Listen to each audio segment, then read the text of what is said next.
Ses yok.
İyi günler, iyi akşamlar sevgili izleyiciler. Rojbaş, Evabaş, Havale Nejan. İsmail Beşikçi Vakfı ve Kürt Tarihi Dergisi'nin düzenlediği yeni bir canlı yayınla yine karşınızdayız. Bu akşamki programımızın konusu kısa adı Dedeko olan, ömrü kısa etkisi büyük Kürt örgütlemesi diye nitelendireceğimiz Devrimci Doğu Kültür Ocakları.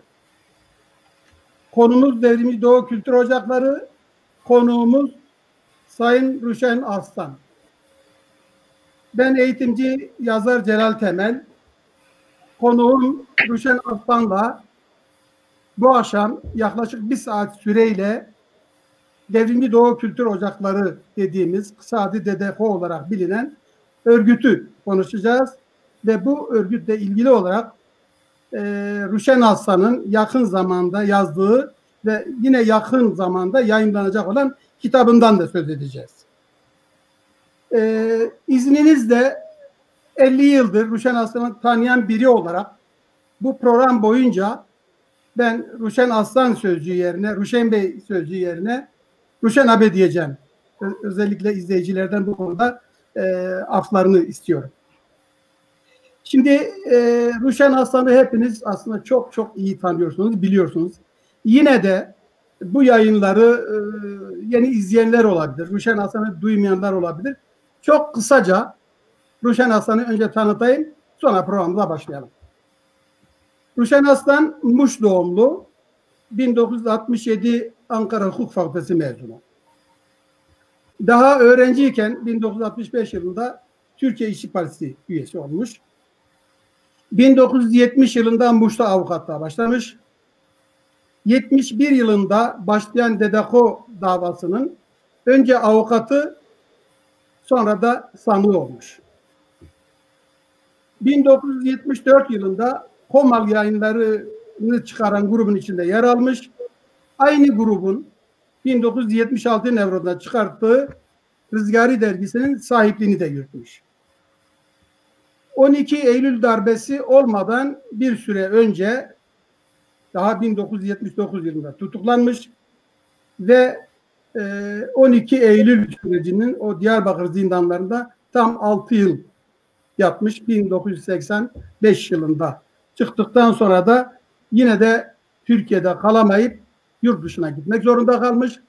Yaklaşık 20 yıl yurt dışında ağırlıklı olarak Almanya'da kaldıktan sonra 2004 yılında tekrar Türkiye'ye döndü. Türkiye'ye döndükten sonraki yıllarda yaptığı en önemli görev İsmail Beşikçi Vakfı'nın kuruluşunda yer almasıdır. Bu da 2010'lu yılların başına denk düşer. Daha sonra İsmail Beşikçi Vakfı'nın yönetim kurulu üyeliği, yönetim kurulu başkanlığı yaptı. Halen birlikte yaptığımız bir görev var. İsmail Beşikçi Vakfı mütevelli heyet üyesiyiz ikimizde. Evet, kısaca Ruşen Arslan, Ruşen abi kısaca böyle anlatmak istedim. Şimdi konumuza gelince, tabii konumuz dediğimiz gibi DDKO, Devrimci Doğu Kültür Ocakları. Ancak bu ocakla ilgili, aslında bu bir örgüt, bir dernek. Bununla ilgili konumuzu deşmeden önce bu konuda Ruşen abinin çok iyi bir çalışması oldu. Bu çalışmanın ben de tanıklarından biriyim. Yıllardır da bu devam edip geliyor. Biz çok fazla zaman almamak üzere bu kitabın hazırlanma öyküsünü kısaca Ruşen Aslan'dan alalım. Sonra konumuza girelim. Evet, Ruşen abi söz sizde. Teşekkürler Celal Hoca. Sizi ve izleyicileri saygıyla, sevgiyle selamlıyorum. Umarım iyi, samimi bir sohbetimiz olur bu akşam. Şimdi DDKO benim için çok önemli bir örgüttü. Çünkü DDKO bana göre Kürtlerin, Kuzey Kürdistan'daki Kürtlerin yakın tarihinde bir dönüm noktasıydı. Ben bu örgütün kurucusu olmadım. Örgüt kurulduğu zaman zaten askerlik görevimi yapıyordum. Askerdim, onu ama yakından takip ettim. Daha sonra işte kuruldu. Kurulduktan sonra çalışmalarını mümkün olduğu kadar arkadaşlar aracılığıyla ve bir de basından izleyebildiğim kadarıyla, basın dediğimiz bildiri vesaire, işte onlardan, bültenlerden izlemeye çalışıyordum. İşte ben askerliği bitirdikten sonra yani askerliği bitirmeme yakın, daha doğrusu DDK'ya yönelik operasyon oldu. Operasyonda ilk operasyon Ankara DDK'ya yapılmıştı. Ankara DDK'dan ve onunla ilişkili görülen birçok insan, işte Musa Anter, Canip Yıldırım, Tarık Ziya Ekinci, sanırım Mehmet Emin Bozarsan da vardı. Onlarla birlikte tutuklandılar. Sonra bir kısmı salıverildi ama bir kısmı ta davanın sonuna kadar, af çıkıncaya kadar içeride kaldılar. Şimdi ben askerlik dönüşü Muş'ta avukatlığa başladıktan sonra Ankara'da tutuklu olan arkadaşların vekaletini yüklendim. O zaman daha dava Ankara 3. Ağır Ceza Mahkemesi'ne yeni gitmişti. Duruşmalar yapılacaktı. Ve bu arada işte 12 Mart askeri müdahalesi meydana geldi. Sıkı yönetim ilan edildi. Sıkı yönetimden sonra dosya Diyarbakır'a nakledildi. Dosya Diyarbakır'a nakledilince edildikten sonra işte bir balyoz hareketi denen bir hareket vardı, bir musibet. 12 Mart döneminde bütün işte diyelim ki Kürt yurtseverleri, milliyetçiler, işte sosyalistler, Türk devrimcileri, herkesi bulabildiklerini içeri aldılar. İşte bunun adı balyoz harekatıydı. Ve o dönemde Kürtlerle ilgili davaların Diyarbakır'da görülmesi kararlaştırıldı. Ben ilk bu gözaltına alındıktan 49 gün sonra salıverildim ve içerideyken bir karar verdim kendi kendime. Eğer ben tahliye olursam bu arkadaşların davasını takip etmek benim için bir görevdir, boynumun borcudur. O kararla işte 49. günden sonra salıverildim. Şerafettin Kaya Muş'ta avukatlık yapıyordu. O da gözaltına alınmıştı. O Diyarbakır'daydı. Ben Diyarbakır, İstanbul ve Mamak olmak üzere en son Mamak'ta tahliye oldum. Hemen hemen aynı günler tahliye olduk. Muş'ta kendisine bu davaları takip etmek için ortaklık önerdim. Dedim ki yani ben yeni avukatlığa başladım. Benim durumum iyi değil. Diyarbakır'da davalar görülüyor. Bunlar bizim arkadaşlarımız.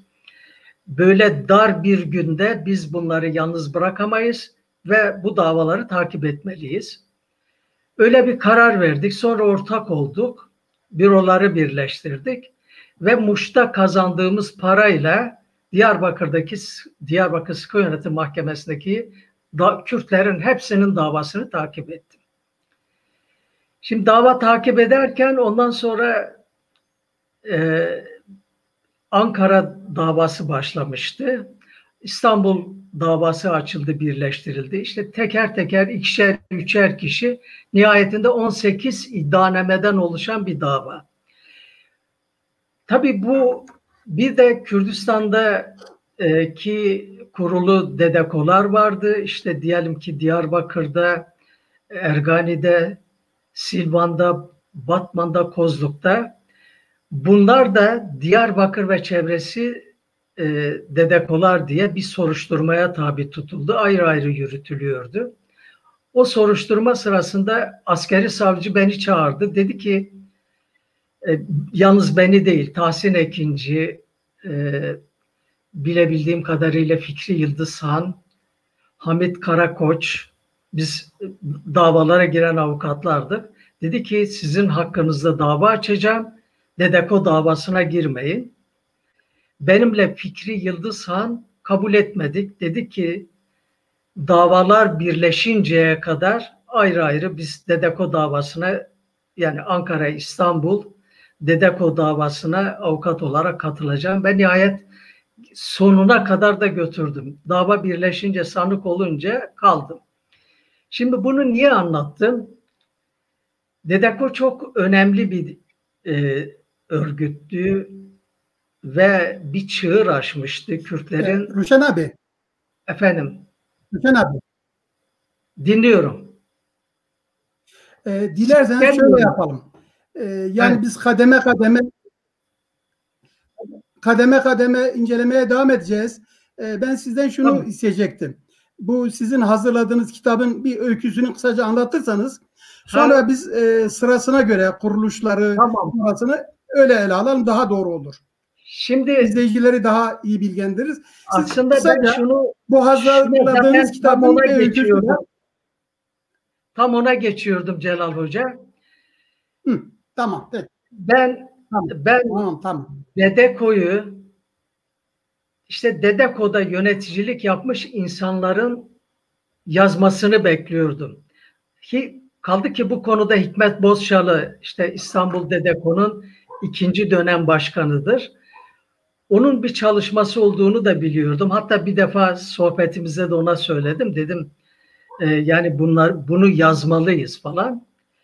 Fakat bekledim, kimse yazmadı.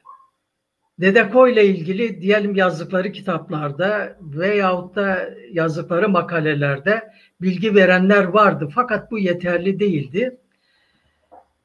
Ben bu sırada kafamda bir kitap yazma konusu vardı. Bu kitap şeyle ilgiliydi. Dedeko dava dosyasında Jandarma Genel Komutanlığı'nın bir raporuydu. Bence çok önemli bir rapordu. Çünkü bu raporun kamuoyuna mal edilmesi gerekiyordu. Bu dava dosyasındaydı. Şimdi Şerafettin Kaya ile birlikte davaları takip etmiştik. O günkü bütün belgeler, dosyalar Şerafettin Kaya'daydı. Ben de Almanya'da mülteciydim, o da mülteciydi.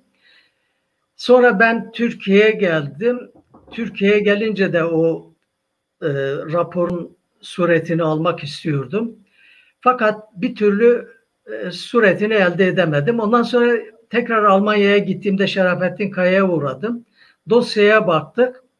Şimdi o zaman sulu fotokopi yöntemi vardı. Sulu kopiyle fotokopi çekilirdi. Fakat zamanla bu soluyordu, uçuyordu mürekkebi. Onun için raporu elde edemedim. Bu sefer kaynağına başvurma ihtiyacı duydum. Kaynağı da Milli Savunma Bakanlığı'ndaydı. Epeyce zorluk çektim. Yani bunun 2 sene mücadelesini verdim. Ve dosyanın suretini aldım. Dosyanın suretini de bir arkadaşımla ilgili, Mahmut Kılınç'la ilgili yargılamanın iadesini isteyen bir dava açmak suretiyle istedim. Ve aldım. Ondan sonra bana bu çok önemliydi. Milli Savunma Bakanlığı bilgi edinme kanunu çerçevesinde verileceğini söyledi. Hatta 18 bin küsur lira da harç yatırmam gerekti. Yatırdım parayı çünkü bu dosyayı elde etmem gerekiyordu. Parayı yatırdım. Ondan sonra da dava açtım Milli Savunma Bakanlığı hakkında. Çünkü ben avukattım. Bu dosyayı ceza muhakemesi kanununa göre almam gerekiyordu. Şayet bilgi edinme kanununa göre bu dosyayı almış olsam benim tasarruf hakkım yok. Herhangi bunu bir kullanma, işte diğer basında kullanma, kitap yazma, suretini dağıtma gibi bir eyleme girdiğim zaman Milli Savunma Bakanlığı'nın iznine bağlıydı. Bunu aşmak için dava açtım Ankara İdare Mahkemesi'nde. Ankara İdare Mahkemesi beni haklı buldu.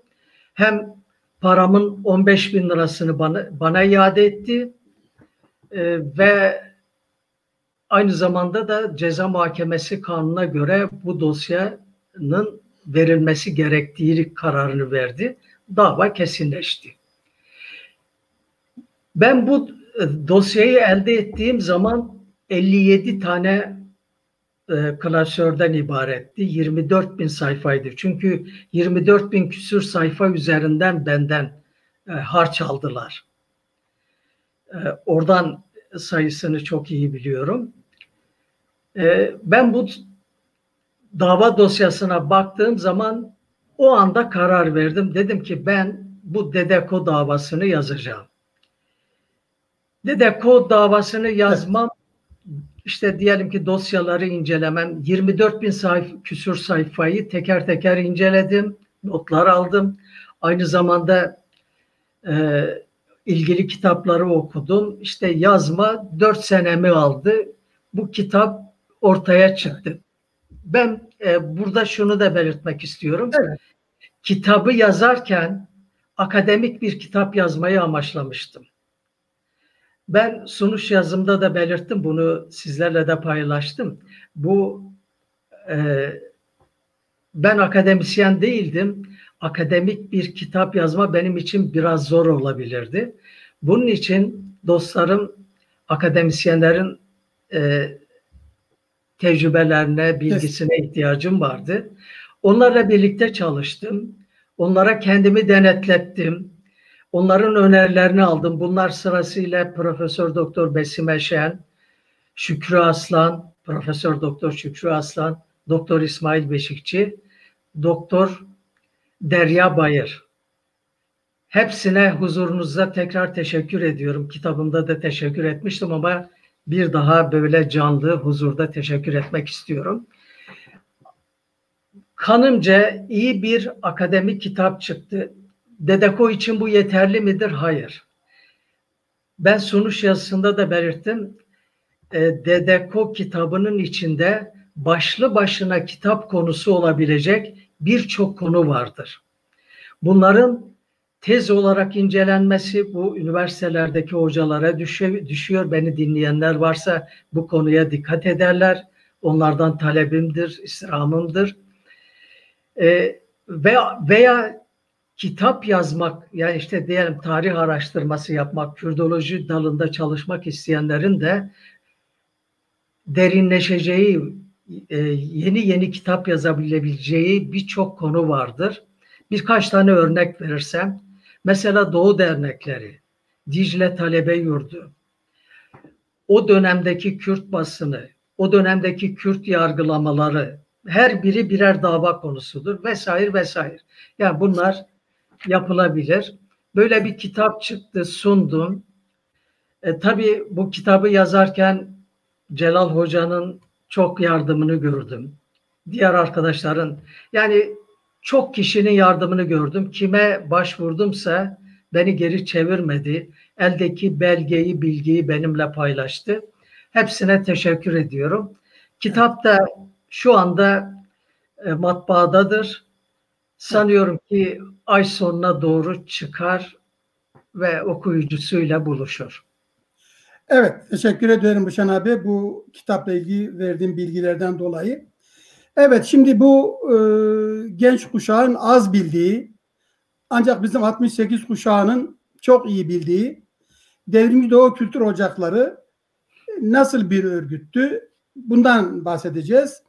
Bununla ilgili olarak önce şuna bir bakalım Ruşen abi. Bu örgütlenmenin kurulduğu yıl 1969. Evet. 1969 Türkiye'deki devrimci gençlik için şöyle bir milattır aynı zamanda. Fikir Kulüpleri Federasyonu FKF'nin dev gence dönüştüğü yıldır. Ve büyük oranda Ankara ve İstanbul DDKO'lar kurulurken de kurucuların çoğu öğrenciydi. Ağırlıklı olarak öğrenciydi. Şimdi benim sizden öncelikle DDKO kurulmadan önce 1959 yılında 49'larla başlayan 69'a kadar gelen bir süreç var. 10 yıllık bir süreç. Bu süreçte yani DDKO'ya gelinceye kadar Kürt örgütlenmesi var mıydı?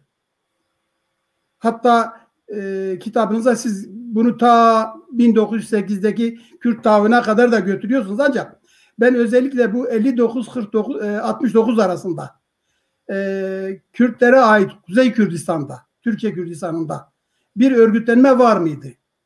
Legal veya illegal. Dolayısıyla bu hangi ihtiyaçtan doğdu? Yani 69'da DDKO İstanbul, Ankara'da kurulurken daha sonra Kürdistan'daki şubelerinden söz edeceğiz. Öncelikle bu 69'a kadar gelen süreci çok kısaca bir özetlemenizi ve o dönemde örgütler var mıydı Kürtler adına onu belirtmenizi isteyeceğim. Evet, buyurun. Şimdi tabii özellikle bu tenkil dönemlerinde Cumhuriyet'in kuruluşundan sonra dönemlerde Cumhuriyet'in kuruluşundan sonra Kürtlere yönelik tedip ve tenkil harekatları vardır. Kürtlerin direnişleri vardır. Bilirsin bunları teker teker saymama gerek yok. İşte diyelim 1925'tir. Ondan önce Koşkiri var. Bu yıllar özellikle. Vesaire. İşte diyelim ki Ağrı isyanı, Ağrı başkaldırısı vardır vesaire. Ama 1939'da Dersim'den sonra böyle bir sessizlik dönemi vardır. Evet. Bu Kürtler arasında yaprağın kımıldamadığı bir dönem. İşte suskunluk dönemi. Ben buna fetret dönemi diyorum. Yani iki tarih arasındaki böyle biraz da belirsiz bir dönem. Bu tarihte bunun şeyi var. Ben buna fetret dönemi diyorum. Kuzey Kürtlerinin fetret dönemi. Bu fetret dönemindeki çalışmaları mümkün olduğu kadar kitabımda yani biraz da kazıyarak, arayarak işlemeye çalıştım. Yani Kürtler %100 suskun muydu yoksa başka şeyler var mıydı? Ama Kürtlerin özellikle 1958'de Irak'taki işte diyelim ki krallığın devrilmesi, General Abdülkerim Kasım'ın iktidara gelmesi, af çıkarması, Melek Mustafa Barzani'nin arkadaşlarıyla birlikte Kürdistan'a dönmesi yeni bir süreci başlattı. Yeni bir canlanmayı başlattı. Kürtlerde bir heyecan, bir güven, yani milliyetçi duygular daha da canlı hale geldi. İşte bu dönemde kuzeyde de bir hareketlenme vardır. Bu hareketlenme işte bilirsiniz 1959'da 49'lar davası denen aslında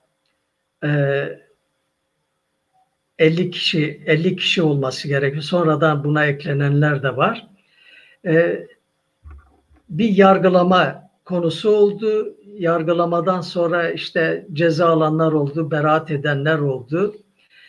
Fakat 1960'ta Türkiye'de de bir darbe olmasından sonra 27 Mayıs darbesinden sonra kabul edilen anayasa ile Kürtler için olmasa bile ama genelde bir işte diyelim ki bir örgütlenme, ifade özgürlüğü konusunda çok cüzi kısmı bir yaşama. Ama bu Kürtler için söz konusu değildi. Genelde böyle bir şey vardı. İşte bu dönemde Kürtler daha da örgütlenmeye başladılar. burada senin soruna cevap olarak ben şunu söyleyebilirim. Bu dönemde Kürtlerde 2 tane damar vardı. Siyasi damar. Biri Evet. milliyetçi damar, biri sosyalist damar. Evet. Milliyetçi damar 1965'te kurulan Kürdistan, Türkiye Kürdistan Demokrat Partisi içinde örgütlenmişti. Sosyalist damar ise daha çok Türkiye İşçi Partisi'nde örgütlenmişti. Ben de onlardan biriydim. Biz Türkiye İşçi Partisi içinde Doğullar grubu diye bir fraksiyonumuz vardı. Birlikte hareket ederdik. Ben kitapta isim de yazdım bunların kimler olduğunu. Ve o zaman Türkiye İşçi Partisi'nde 3 grup vardı. Bir kurucular, sendikacılar zaten partiyi kurmuşlardır. Sendikacılar grubu vardı. Bize Doğullar grubu diyorlardı. Bir de işte Arem Boran diğer aydınların oluşturduğu, onlara önceleri Aydınlar grubu diyorlardı. Sonra Emek grubu, bilmem Arem Boran grubu. Böyle 3 tane fraksiyon meydana gelmişti. Gençlik ise yani o dönemdeki Kürt gençliğinin örgütlenmesi 2 tür örgütlerdeydi. Bir Türk genel örgütlenmesi içinde bir de mahalli derneklerde vardı. Evet. Mahalli dernekler çok önemliydi o dönem. Mahalli derneklerin üyeleri herkes olabiliyordu. Yani diyelim bir şehrin, ben Muşluyum, Muş Kültür Derneği'nde herkes üye olabilirdi. İşte Ankara'da vardı.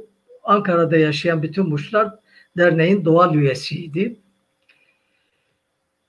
Bir bunlar içinde çalışma vardı. Bir de gençliğin diyelim ki işte Türkiye Milli Talebe Federasyonu, Milli Türk Talebe Birliği içinde çalışmaları vardı. Ayrıca sosyalist gençlik de işte Türk Sosyalist Gençliği ile birlikte daha ziyade tipe yakın, Türkiye İşçi Partisi'ne yakın Fikir Kulüpleri Federasyonu'nu kurmuşlardı. O dönem yani Fikir Kulüpleri Federasyonu da fakültelerdeki öğrenci derneklerinin kurmuş olduğu fikir kulüplerinin kurduğu bir federasyondu. İşte o dönem ben Ankara Hukuk'ta öğrenciydim. 1966-67 arasında da Ankara Hukuk Fakültesi Fikir Kulübü Başkanlığını yaptım. Şimdi sorunuzun cevabı şu. 1969'a gelinceye kadar sosyalistlerin bağımsız örgütlenmesi yok. Ama diyelim ki milliyetçi damarın o zaman gizli Türkiye Kürdistan Demokrat Partisi'nde illegal örgütlenmesi var. Bir de üniversite gençliğinin bunun içinde solcular da var, milliyetçiler de var. Ama sırf Kürdistan için kurduğu KAK diye bir örgüt. Evet. Komitaya Azadiye Kurdistan diye KAK diye bir örgütlenme vardı. Ki o zaman biz bunu yeni öğrenmiştik fakat illegal bir konumdaydı. Evet. 1969 bir dönüm noktasıdır. Evet. İstersen ona oradan itibaren. Evet. Şimdi değerli izleyiciler, 1969 yılı Kürt örgütlenmesi için, Kuzey Kürdistan'daki Kürt örgütlenmesi için gerçekten önemli bir tarih, bir milat. Çünkü o dönemde, o dönemi yaşayanlar hepimiz gayet iyi biliyoruz, çok da tartıştığımız bir konu vardı. Türkiye'de sosyalist Kürtler ve Türkler birlikte mi örgütlenecek, ayrı mı örgütlenecek? Bu 69 yılından itibaren tartışılmaya başlandı. Yani 67-69 arasında Doğu mitingleriyle bir hareket başlamıştı Kürt tarafında.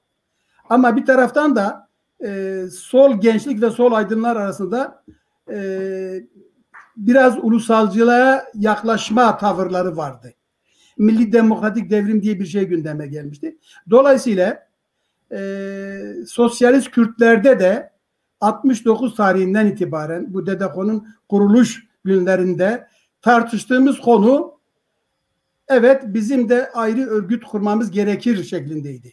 Şimdi bu noktada ben Ruşen abi birebir Ankara'da bu işin içindeydi, gördü.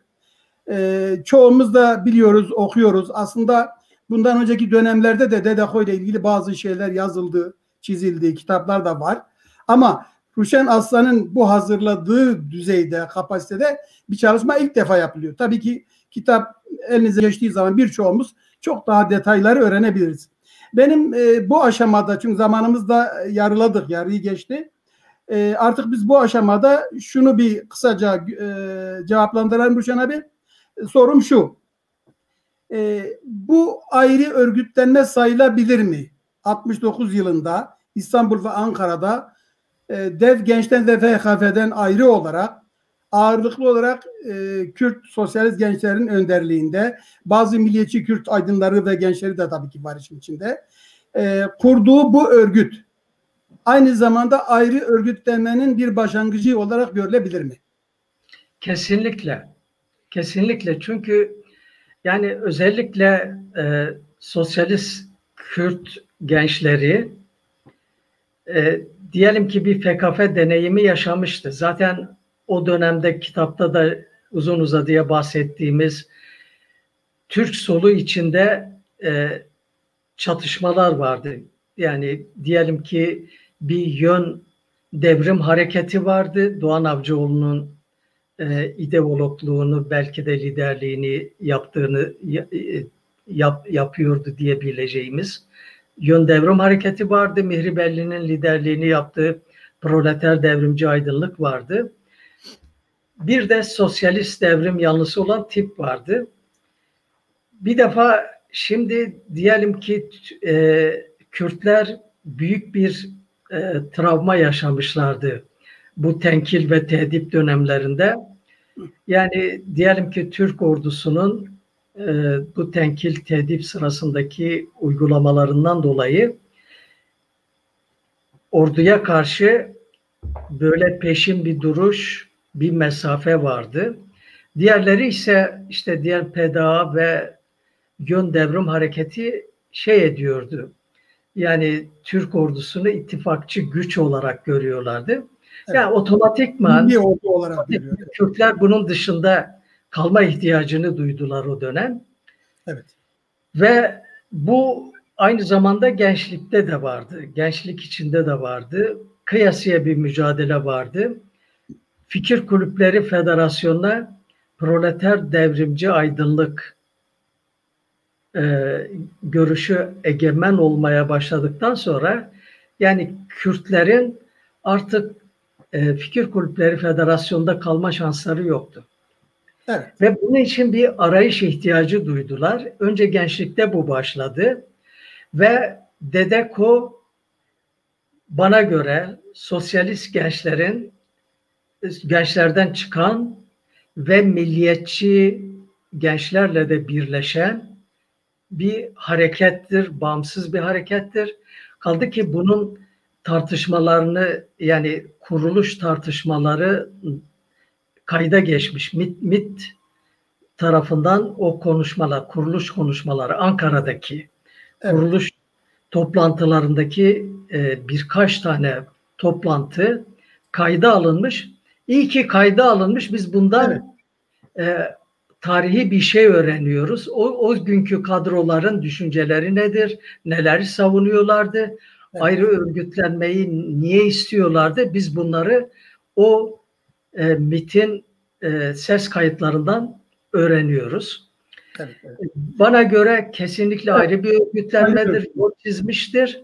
Ve zaten DEDEKO'dan itibaren bana göre Halkın Emek Partisi'nin kuruluşunda birlikte hareket edinceye kadar Kürtlerin Türklerle özellikle 70 döneminde birlikte örgütlenmesi yoktur. Evet. Yani. Evet. Şimdi değerli izleyenler, şimdi biz DEDEKO'lar diyoruz, dikkat ederseniz. Burada bir artı bilgi vereyim. Şimdi Ankara ve İstanbul DEDEKO bir hafta içinde 21 Mayıs 1969 Ankara resmi açılışı, 27 Mayıs 1969'da İstanbul Dedeko. Yani Mayıs ayında 1969 Mayıs ayında ağırlıklı olarak üniversite gençlerinin olduğu 2 Dedeko kuruluyor. Paralel, aynı amaçlar fakat birbirinden bağımsız. Biri Ankara'da, biri İstanbul'da. Ancak şimdi ilginç olan Dedeko'da şöyle bir durum var. Bunu azıcık üzerine duralım. Sonra asıl bizim için önemli olan Dedeko duruşmalarına geçmemiz gerekir. Aşağı yukarı 1970 yılının sonuna kadar, Aralık ayına kadar, Kasım-Aralık ayına kadar başka Dedeko açılmamış. Yani İstanbul, Ankara Dedeko açıldıktan sonra yaklaşık 18 ay başka bir şube açılmamış. Ancak 1970'in Kasım-Aralık ayında peş peşe önce Ergani, sonra Silvan, sonra Diyarbakır, Kozluk ve Batman. Bu 1,5 ayın içinde 70'in Aralık ayı, 71'in Ocak ayı. Yani 71'in Ocak ayı demek 12 Mart'tan yaklaşık 3 ay önce. Yani şöyle bir durum var. İstanbul'a, Ankara'daki Dedeko'lar 69 Mayıs ayında kuruluyor. Kürdistan'daki Dedeko'lar ise bundan yaklaşık 1,5 yıl sonra 2 ayın içinde 5 şube daha açılıyor. Ve eğer 12 Mart 1971 darbesi gelmese muhtemelen başka ilçelerde de açılacaktır. Şimdi burada akla gelebilen şu konu var. Birçok kimse Dedeko'yu incelerken hep akla geliyor. Çok fazla uzatmadan Ruşen abi şunu söyleyebilir miyiz? Yani bu aradaki boşluk, yani İstanbul'da, Ankara'da Dedeko kurulduktan sonra neden Kürdistan'da açılması gecikti? Örneğin Diyarbakır'da niye bu kadar gecikti? Bunun bir sebebi var mı, bildiğimiz bir şey? Ya elbette var. Elbette var bunun bir sebebi. Bir defa o dönem işte o dönemi yaşayanlar, yaşı müsait olanlar bilirler. Halk Kürt devrimcilerine, işte yurtseverlerine talebe diyordu. Evet. Yani bir gençlik hareketi olarak görüyorlardı. Şimdi ve zaten Dedekolar da bir gençlik örgütü olarak Ankara, İstanbul'da kurulmuştu. Fakat Dedekolar bu kısa ömründe bana göre öylesine önemli çalışmalar yaptılar ki birkaç madde o çalışmalardan da bu arada söz edebilir miyiz? Ya çalışmalardan biri mesela en önemlisi o dönemlerde yani Kürtlerin birinci sorunu olan komando zulmü vardı. Jandarmalar evet. İşte diyelim Silvan gibi bir kaza merkezine indirme yapıyor 2000 kişiyle, ev arıyor, insanlara zulmediyor, şey diyor, köylerde silah arama, eşkıya arama bahanesiyle olmadık işkenceler yapıyor, insanları eşlerinin yanında çırılçıplak soyuyor, bilmem, alabildiğine şeyler var. O zamanki gazetelerde, belgelerde hepsi var. Hepsi var. Evet. Yani o dönemde. Evet. Mesela bununla ilgili Cumhurbaşkanı'na protesto telgrafı gönderen ve rapor gönderen ve bu konuda araştırma yapıp rapor veren bir kurumdur. Evet. Bu çok önemliydi. Evet. Ondan sonra bülten çıkarıyordu. Bu bültene Kürtler kendi mahalli sorunlarını dile getiriyorlardı. Mesela örnek vermek gerekirse ben bunu kitaba yazdım, çok önemsediğim için. Baykan'da nüfus sayımı yapılırken genç bir fakih medrese öğrencisi, işte nüfus memuru geliyor, orada ana dili Türkçe yazıyor. Bu itiraz edince buna hakaret ediyor, şey diyor ve bunu bir mektupla Ankara Dedeko'ya bildiriyor. Diyor ki böyle yaptılar, bununla ilgilen. Keban'daki işte Keban Barajı'nın yapılmasından dolayı doğan toprak sorunları Dedeko tarafından dile getiriliyor. Ergani'de lisede öğretmen yok, hastanede doktor yok, bunlar dile getiriliyor. Yani genelde bu tür şeylerle uğraşıyordu. Ayrıca ben kitapta çok önemsediğim için örneğini ek olarak verdiğim, Kürdistan'da şimdiye kadar yapılmamış, herhangi bir örgütün yaptığını görmediğim kapsamda Kürdistan'ın sosyoekonomik durumunu ortaya çıkaracak araştırma yapmaya koyuluyor. Evet. Diyelim ki Hakkari'de doğum kontrolü yapılıyor. Doğum kontrolü Kürt bölgesinde nüfusun artış hızını yavaşlatmak için 27 Mayıs'tan sonra ortaya atılan bir tez üzerinde çok durulan ve bu konuyla ilgileniyor. Yani dikkat ederseniz bütün bunlar legal bir siyasi partinin ilgilenmesi gereken şeyleri konular. DEDEKO yapıyor. Evet. Zaten ben şunu diyorum. Gençlik örgütü olarak kurulmasına rağmen DEDEKO'lar legal bir parti, Kürtlerin legal bir parti ihtiyacının sonucu ortaya çıkmış ve bu çalışmaları yürüten bir konumdadır. Şimdi bu çalışmaları yaptıktan sonra Kürt halkı güven duydular. Ve o zamanki diyelim ki milliyetçiler için Kürdistan Demokrat Partisi zaten pek iyi bir faaliyet gösteremiyordu, genişleyemiyordu. Evet. Böyle bir kapasitesi buna müsait değildi. Diğer taraftan Türkiye İşçi Partisi Kürtlerin istemlerine cevap veremiyordu. Evet. Bu açıdan DEDEKO birdenbire öne çıkmaya başladı ve olmaya başladı.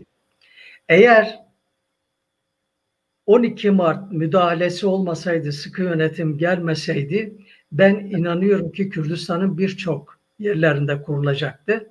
Hatta kitapta da sözünü etmişim. Mesela Doğu Beyazıt Devrimci Doğu Kültür Ocağı diye geçer. Beşiri diye geçer. Örneğin biz Muş'ta kurma hazırlığı içindeydik. Evet. Evet.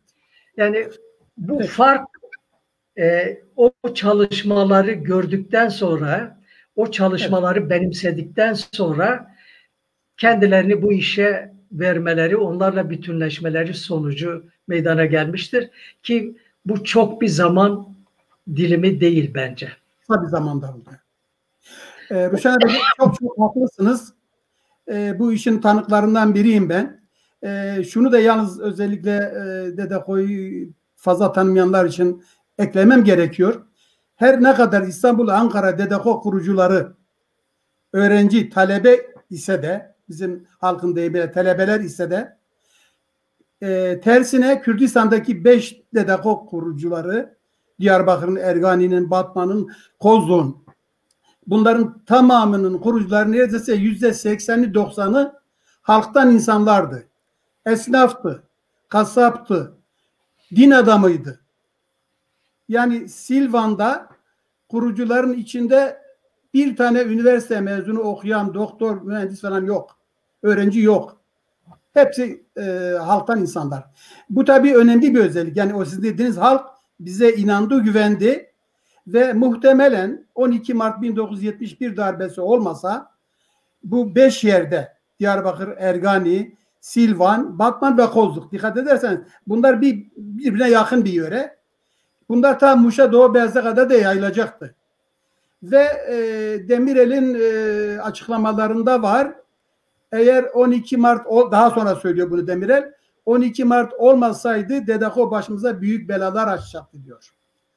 O nedenle bu ömrü kısa etkisi büyük deme sözü çokça doğru. Şimdi Ruşen Bey, zamanımız iyice daraldı ama önemli bir noktaya geliyoruz. Şimdi DEDEKO duruşmaları, özellikle sosyolog İsmail Beşikçi bunun üzerine çokça durdu. 1971 ile 74 yılları arasında Diyarbakır Sıkı Yönetim Komutanlığı'nda DEDEKO davasından yargılanan insanlar var. Bunlardan biri de sizsiniz. Siz hem avukat oldunuz, DEDEKO üyesi olmadığınız halde yargılandınız da. Kısaca bu bölümde şunu anlatalım. Yani orada ne oldu? İddianamelerde savcılar ne diyordu? DEDEKO için ve o gençler ve o halktan insanlar için. Çünkü öyle bir şey ki ilkokul mezunu veya okuma yazması olan insanlardan tutun üniversitede okuyan insanlara kadar çok sayıda DEDEKO sanığı var. Yani sadece öğrencilerden ibaret değil. Ve duruşmalar Diyarbakır'da yapıldı. Şimdi orada savcıların iddianamelerinde sadece örgütü yargılama, suçlamanın ötesinde bir halkın yokluğu üzerine bir iddianame hazırlandı savcılar tarafından. Dolayısıyla burada bir tepki doğdu ve savunmalar yapıldı. Bu konu üzerinde zaten siz davanın da avukatısınız. Bu savunmalardaki özellik ve önem bakımından İsmail Beşikçi'nin çokça önemlidir dediği, bir dönüm noktası dediği bu savunmalar ve yargılananlar kimlerdi, kaç kişiydi? Kısaca bunu anlatırsanız son bölüme geçeceğiz artık yavaş yavaş. Şimdi tabii yargılamalarda birinci derecede önemli olan askeri usulde soruşturma sıkı yönetim komutanının emriyle başlar. O zamanki sıkı yönetim komutanı Suat Aktulga, Kürtlerin idam cezasıyla Türk Ceza Kanunu'nun o zaman yürürlükte olan Türk Ceza Kanunu'nun 125. maddesinden yargılanmasını istiyordu.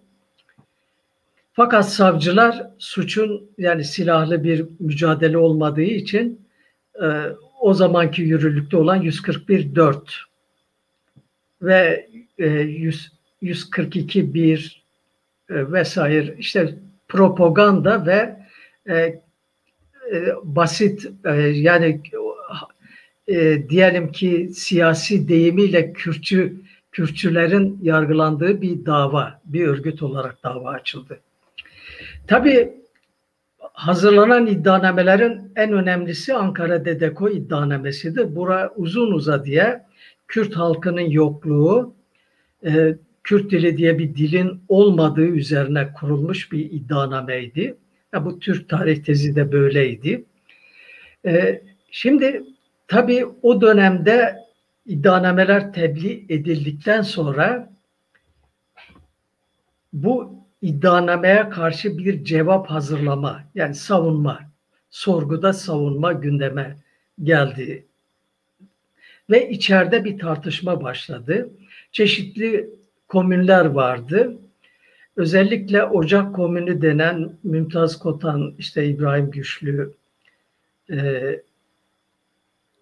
Yılmaz Balkaç vesaire o bir grup, Mahmut Kılıç onların beraber olduğu bir grup. Onlar müşterek bir savunma yapılmasını savunuyorlardı ve orada siyasi bir müşterek savunma yapılması ihtiyacı doğmuştu. Öyle bir girişimde bulundular. Fakat nedense aralarında bir anlaşma olmadı. 3 tane ayrı ayrı görüş çıktı. Bir görüş şuydu, yani bu dönemde fazla üzerine gidilirse bunlar bize ağır cezalar verir, bizi idam edebilirler ve bizim içeride olmamız bir fayda getirmez. Dışarıda olursak Kürt halkı için daha yararlı olabiliriz. Böyle bir görüş ve müşterek siyasi bir savunma yapılmasının taraftarı olmayan bir grup doğdu. İkinci bir grup da doğdu. Dedi ki yani belki bana göre aralarındaki kişisel çekişmelerden ötürü işte ilk öneride bulunan Ocak Komünü'nü daha milliyetçi gördükleri için, kendilerini daha sosyalist gördükleri için biz ayrı savunma yapacağız diyenler oldu. İşte İhsan Aksoy ve arkadaşları bir grup, Fikret Şahin ve arkadaşları ayrı bir grup olarak iddianameye karşı siyasi bir savunma yaptılar. Bu siyasi savunmanın en temel özelliği Kürtlerin Cumhuriyet döneminde yaptıkları toplu savunmanın ilkidir. Toplu savunmanın. Siyasi savunmalar yapılmış. Bireysel değil de toplu olarak. Siyasal savunma var. Yeni Akış davasında siyasal savunmalar var. Onları KDP. Var. Bunlar var. Ama bireysel savunmalar. Evet. İlk defa toplu savunmalar yapılıyor. İşte o toplu savunmalar yapıldı. Daha sonra işte diyelim yargılama devam ettikten sonra da esas savunmayı yine ayrı ayrı yaptılar. Bu dediğimiz üçlü bozulmadı. Bireysel savunma yapanlar, Aydınlar var, evet. Ki işlerinde yer yer siyasi savunma, yani çok ileri derecede evet, yapanlar da var. Bireysel savunma yapanlar var. İşte bir grup İhsan Aksoy, Faruk Aras, onların birlikte yaptıkları bir savunma var. Bir de Fikret Şahin, Mümtaz Kotan, Nezir Şenikanlı, işte Mahmut Kılınç, Yılmaz Balkaş, Ali Beyköylü, onların yaptıkları bir ortak savunma var. Bu 3 tane savunma var. Şimdi bu savunmanın 2 önemi var. Birisi, yani Kürt halkının, eğer İsmail Beşikçi'nin bu deyimidir, eğer Kürt halkı o gün böyle bir savunma yapmasaydı davayı tarihe gömmüş olacaklardı. Evet. Ve siyasi bir savunma yapmak gerekiyordu. Karşı durmak gerekiyordu. Ne pahasına olursa olsun bu savunma yapıldı. Bu yanıyla önemlidir. Evet. İkinci bir yanı, bu siyasi savunma yapmadaki düşünce ayrılıkları, yani o dönem içeride olanların insani ilişkilerini de çok diyelim ki birbirinden kopuşa, birbirine karşı oluşa getirdi ve 1970 dönemindeki siyasi hareketlerin üzerinde... Onu son maddeye bırakalım abi. Evet, bunun çok etkisi oldu. Onu şimdi zaten sonuçta ele alacağım. Evet. İşte yargılamalar hatırladığım kadarıyla 91 kişi 92. Sayı çok aklımda tutamam, isim tutamam. Artık izleyiciler kusura bakmasınlar. Kitapta hepsi künyesiyle verilmiştir.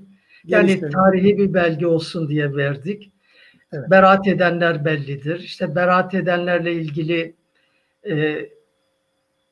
temiz safhası başlamıştır. Temizde savcının aleyhe temizi vardır, komutanın aleyhe temizi vardır. Sonra temizden vazgeçmeler var. Bunların hepsi kitapta bulunabilir.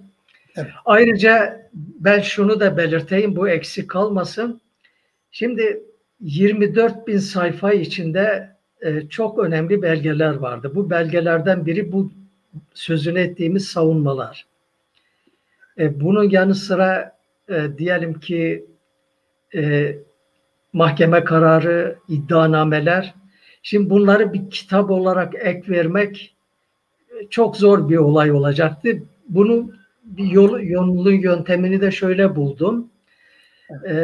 Kitabın arkasında elektronik ekler diye bir kısım var. Oradan girildiği zaman bu linkler şeye çıkıyor.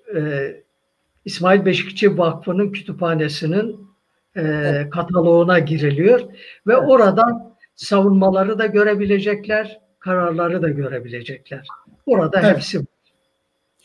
Evet, 1971-74 yılları arasındaki Dedeko davasının ben zaman zaman özetlerim bir cümleyle.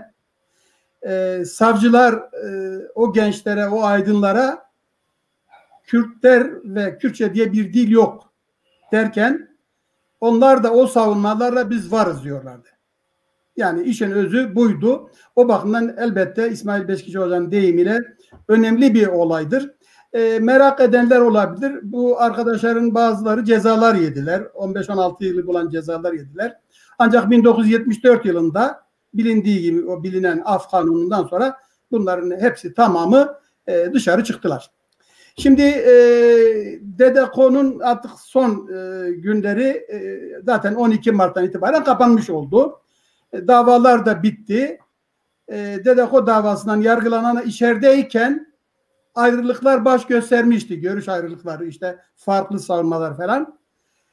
Bu tabii ki 74'ten sonra dışarı çıkınca ne olacaktı?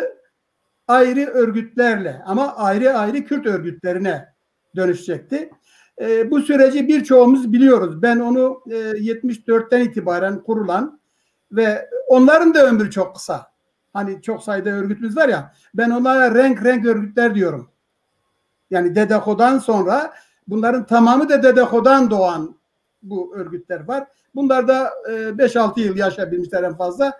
Onlar da 12 Eylül duvarına toslamış. Yani aslında yakın tarihi doğru inceleyenlerin 12 Mart'ında 12 Eylül'ün de aslında büyük oranda Kürt ulusal mücadelesinin yükselmesine karşı yapıldığını görmek mümkündür. Bunu abartmıyoruz. Yani belgelere, bilgilere falan ulaşan herkes bunu görebilir. O bakımdan ben bu son bölümde Ruşen abi'den Dedeko'nun sonuçları, yani bu örgütlerin kurulmasına neden oldu. Bana göre bize verdiği bir olumsuz sonuç yok Dedeko'nun. Tümüyle olumlu. Belki ne var? Fazlasıyla tanıtamadık. Genç kuşaklara bunu pek bildiremedik. Çünkü biz aklımıza önce bazen ya çok büyük partiler gelir ya da silah gelir. Bu ikisinin de dışında bir olaydı. Ama sonuçları yani olumlu yönde pek çok sonucu var.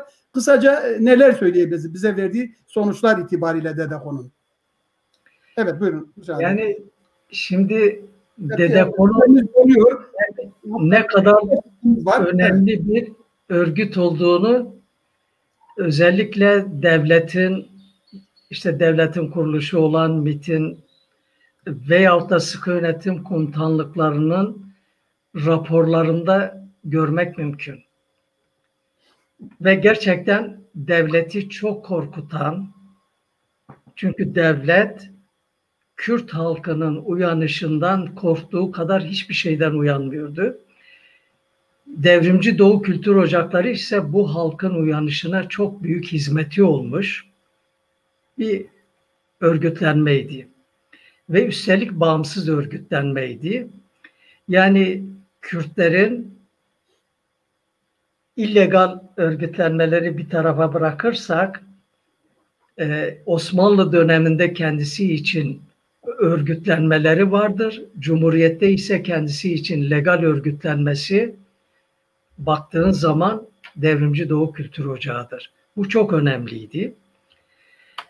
Ve 1970'te iki tane önemli bir sonuç görebiliyoruz.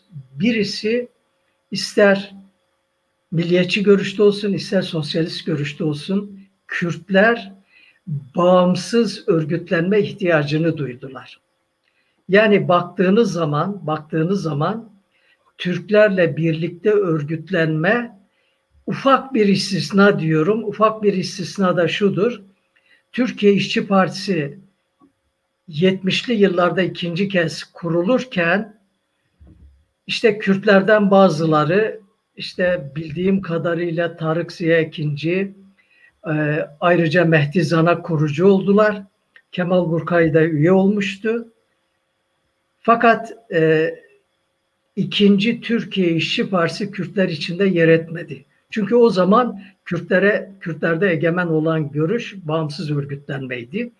Bir defa böyle bir örgütlenme anlayışını Kürtlere getirdi Dedeko.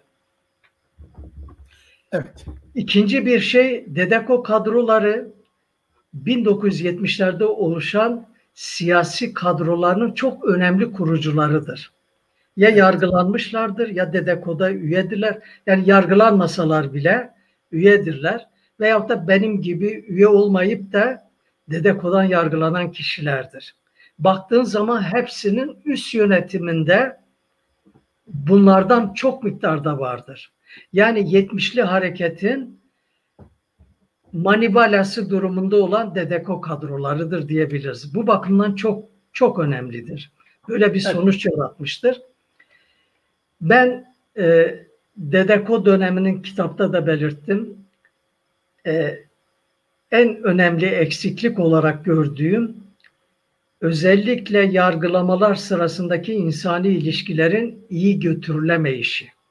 Bu insani ilişkilerin modern, şimdiki işte diyelim anladığımız anlamda iyi götürülememesinin acısı yıllarca çekildi ve 1970'lerdeki örgütlerin başarısızlığının altında yatan önemli nedenlerden biri de budur.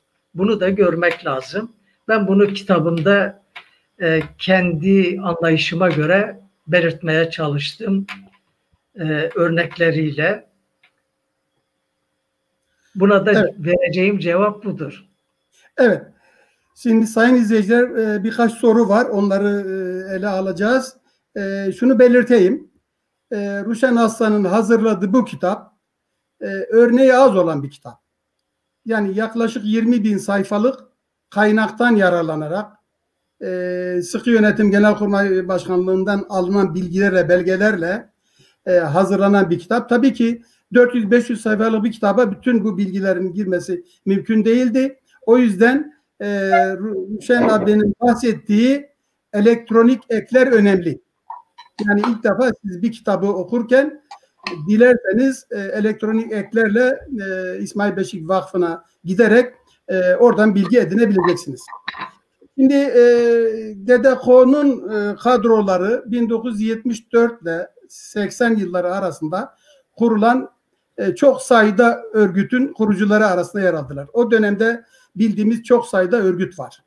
Yani DDKD ki o DDKO ile ilgili değil, Özgürlük Yolu, Rızgari, Kava gibi, daha sonra bunlardan ayrılan gruplar da var. Tamamının kurucuları arasında DDKO'lular vardır. O bakımdan DDKO içinde yer alan insanlar hem 70'li yıllarda hem de Ruşen abinin söylediği gibi daha sonraki 80'li 90'lı yıllarda ve günümüze kadar Kürt ulusal mücadelesi içinde bir şekilde yer almışlardır. Şimdi gelen sorulardan birisi İbrahim Mutlu tarafından geliyor Ruşen abi.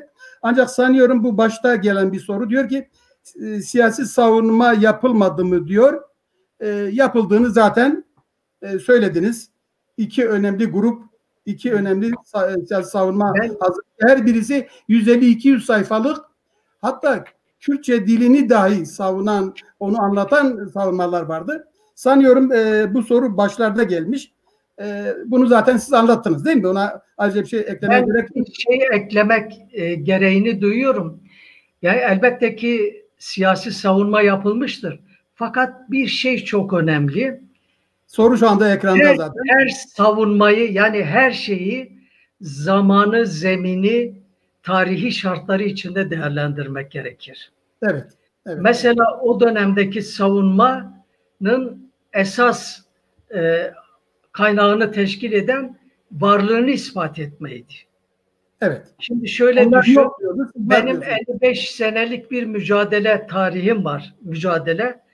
Ömrümün 2/3'ü Kürt halkı var mıdır? Kürt dili var mıdır? Mücadele.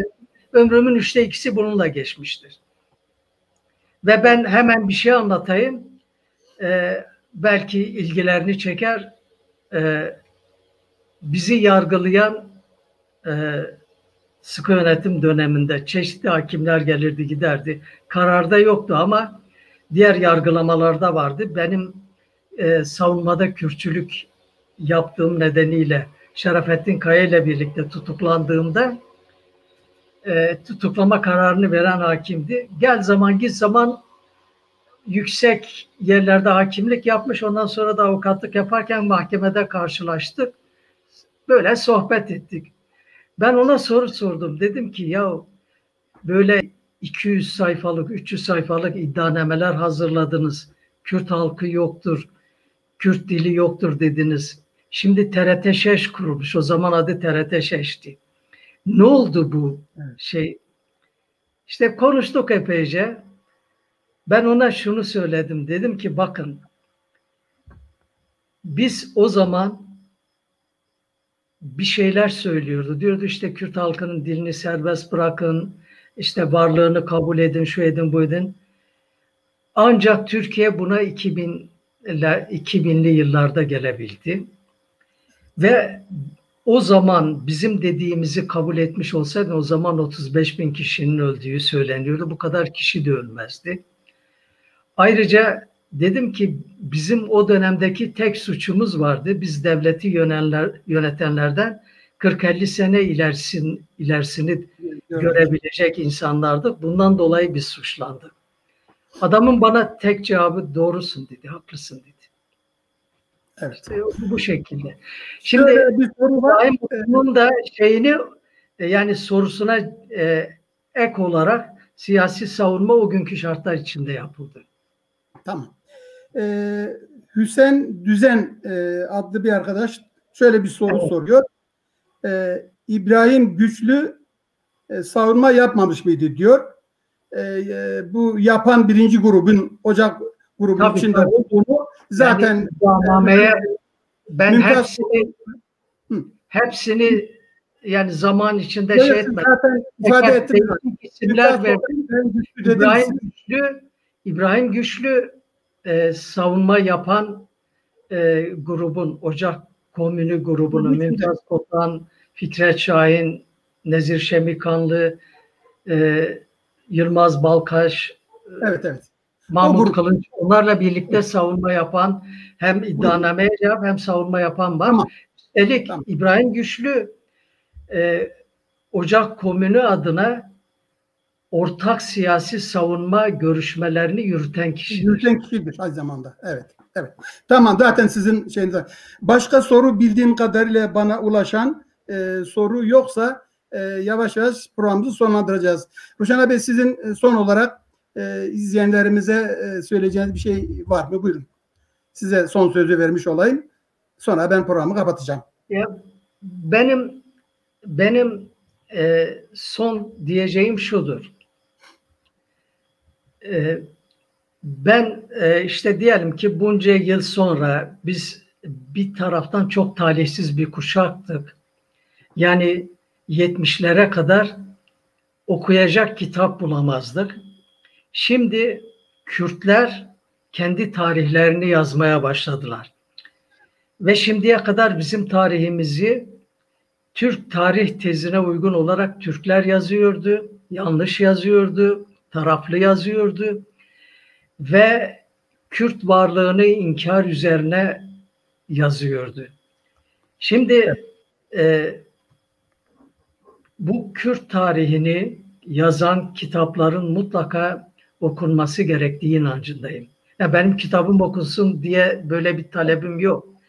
Ama tarih o kadar birbirine bağlı ki bu kitabı okuduğunuz zaman Kürt Teavim ve Terakki Cemiyeti ile Devrimci Doğu Kültür Ocakları'nın ne kadar birbirine benzediği, ne kadar birbirine benzer çalışmalar yaptığını göreceksiniz. 100 yıl arayla birbirine bağlıdır. Evet. Bugünü anlayabilmek, yarın için doğru kararlar vermek, doğru siyasi oluşumlar yaratabilmek için mutlaka ve mutlaka tarihimizi, toplumumuzu çok iyi bilmek zorundayız. Benim isteğim budur. Peki. Teşekkür ederim abi. Ben de teşekkür ediyorum. Aynı zamanda da bu arada bir soru daha var. İsmail Beşikçi Vakfı'na bunu böyle bir söyleşiyi hazırladığı için, kitabı basmaya talip olduğu için teşekkür ediyorum. Bu arada bitirmeden bir soru daha var. Onun cevabını ben vermiş olayım. Mehmet Yaruk diyor ki DDH örgütlenmesinde Silvan'da Niyazi Usta'nın etkisi oldu mu? Olmaz mı? Niyazi Usta'nın da onun usta arkadaşı Mehdi'nin de, onlar ikisi de Silvan DDH'nın kurucuları tabii ki. O bakımdan etkisi olmaması mümkün değil. İkisi de tabii el başta Niyazi Usta'dan önce Mehdi Zana hem Doğu mitinglerinin hem de DDH'ların ilk isimlerinden biridir. Tabii Niyazi Usta'yı saygıyla anıyoruz. Bu arada tabii madem ki Niyazi Usta dediniz, zaten karşımdaki Ruşen Aslan Niyazi Usta ile de ilgili kitap yazan birisi. Yakın zamanda o kitabın da 2. baskısı çıktı. Biz bu vesileyle Niyazi Usta kurucular içinde değil. Değil ama Mehdi Diyarbakır kurucusudur. Evet, Diyarbakır kurucusudur. O zaman Diyarbakır'dadır. Zaten Niyazi Usta da Diyarbakır'dadır. Evet. Fakat yani benim işte diyelim ki belgelerden ve okuduğum kitaplardan elde ettiğim kadarıyla özellikle Silvan çok önemli bir yer. Silvan ilklerin yeridir. Aynen öyle. O dönemde çok önemli bir yer. Ben bunu kitabımda belirtmişim, ilklerin yeridir. Evet. Doğu mitinglerinin ilk düşüncesi ve ilk uygulaması Silvan'da yapılmıştır. Diyelim ki benzer birçok şey Silvan'daki yurtsever arkadaşların kafasından çıkmış, eyleme konulmuştur. Daha ziyade bildiğim kadarıyla rahmetli Abdülkerim Ceyhan, Mahmut Yeşil, Mahmut Okutucu ve muhterem bunların şeyiyle, çok büyük etkileri var. Evet, yani evet. çalışmasıyla kurulan bir örgütlenmedir Silvan'da. Peki. Ama çok önemlidir. Yani Silvan başlı başına araştırılması, yazılması gereken bir yer.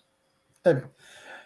Evet, tam kapatacağım derken sorular geliyor. Bir arkadaşımız tabii 74'ten sonraki örgütlerden niye bahsetmiyorsunuz diyor. Elbette bizim konumuz DEDEKO.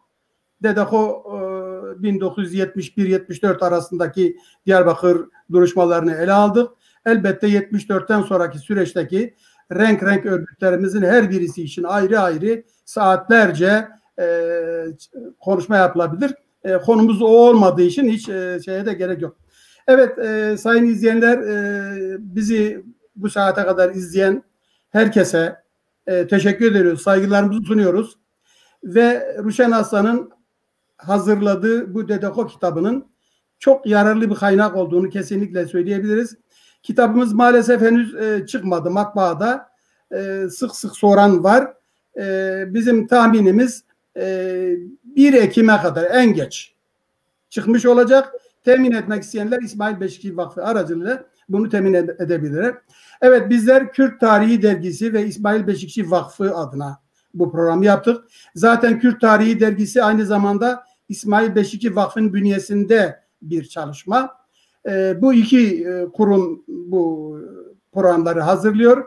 Biz bu iki kurum adına hepinize sevgi ve saygılarımızı sunuyoruz. İyi akşamlar diliyoruz. Evar baş. Peki.